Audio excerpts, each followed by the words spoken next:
The NFL is far from perfect. There's things about the game that make you scratch your head and think, why do they have this rule? Or why don't they have this rule? Both conference championships brought this question into play, and I just wanted to look over a few things that need to be modified to make the game better. I did have the pleasure of being at the game in New Orleans this past weekend, and I gotta say, that stadium was rocking, and Saints fans were extremely classy.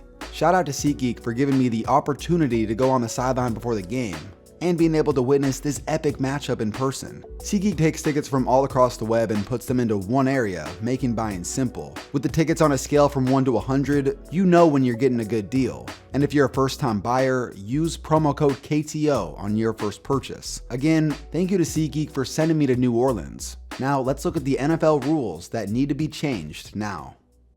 Breeze. Pass is incomplete, no flag. When you watch this play from the NFC Championship, it's frustrating because every person who saw that replay knows exactly what should have been called. The worst part about the play is that we have to watch it in slow motion over and over. Here's the thing about referees. You can't expect them to be perfect. With how much they're trying to protect the quarterback, or even on one of these plays when it's really close, they have to make a split-second decision and there's no going back. One counter argument to this would be that football is never won or lost on one play. The Saints blew a 13-0 lead, they didn't stop the Rams after that field goal attempt, and with the ball in their hands in overtime, they failed to convert. Here's the thing though, had pass interference been called, the Rams would have had only one more timeout. The Saints would have ran the clock almost all the way down and had an easy chip shot with less than 15 seconds or so, and the game would have been virtually over at that point. So here's my opinion on what needs to change. So first off, there's a handful of penalties that should be reviewable: pass interference, offsides, and personal fouls. Since a coach only has 2 challenges anyway, I don't think this would slow down the game. It would just help prevent things like 50-yard pass interference calls and roughing the passer calls like this. Wouldn't you agree that this not being called would be better for the game? Overtime in the postseason. Tails is the call. They want the ball. Yeah, they want the ball. No, it didn't flip. It didn't flip. It didn't flip. It didn't flip. Here we go. I'm going to flip. Tails is the call. Please, you can't make any of this It up. is heads. She want the ball. The NFL's current system for overtime comes down somewhat to luck. When you look at other major sports, the rules are much more fair. The NBA simply extends the game for 5 minutes. The MLB has extra innings where each team gets a chance at bat. College football gives each team a chance from the 25-yard line. But in the NFL, you get lucky with a coin toss, you drive down the field and score a touchdown, that's game. Here's 2 main reasons to argue for the current rules. A, they're trying to limit snaps to keep players healthy, and B, scoring a touchdown on opening drives isn't easy. Just get a stop on defense, and then you can win the game with a field goal. Here's how the NFL should improve overtime. I've presented 2 different scenarios that I'd like for you guys to discuss in the comments.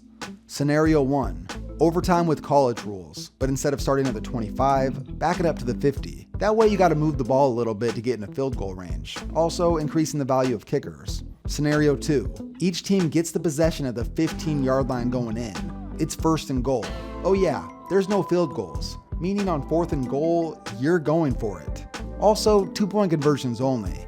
There's no PATs. For starters, it's safer due to less snaps. Plus, it wouldn't have to come down to the kicker losing the game and receiving all the blame.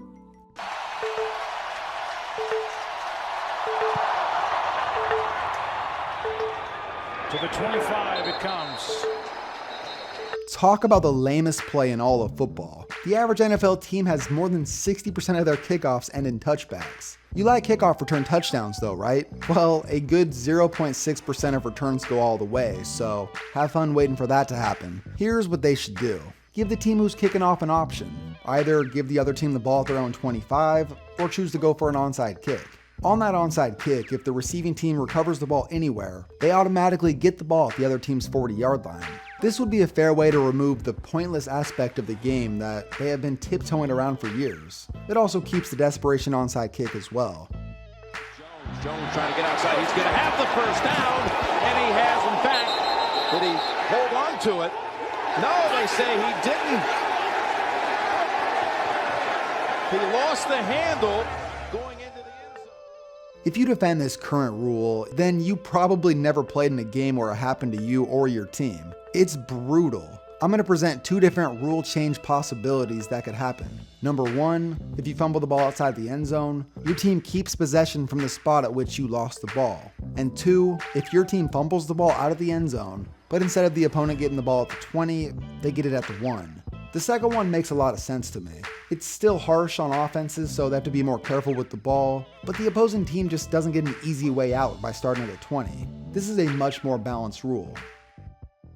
So there's 4 things that I feel like the NFL needs to fix now. For those of you who are wondering why it's been nearly a month since I put out a video, honestly, I just needed a break and to re-energize myself for the new year. Also, I'm not going to make a video on the Super Bowl this year itself, so here's my quick thoughts. If the Rams win, Jared Goff will go from a bust in a lot of people's minds to a Super Bowl winning quarterback in just 3 total years. That's insane. Just one problem though, he's got to go through this guy. And a Patriots staffer told me early in the week, Brady walked into the facility and said, and I quote, "I am the baddest mother on the planet."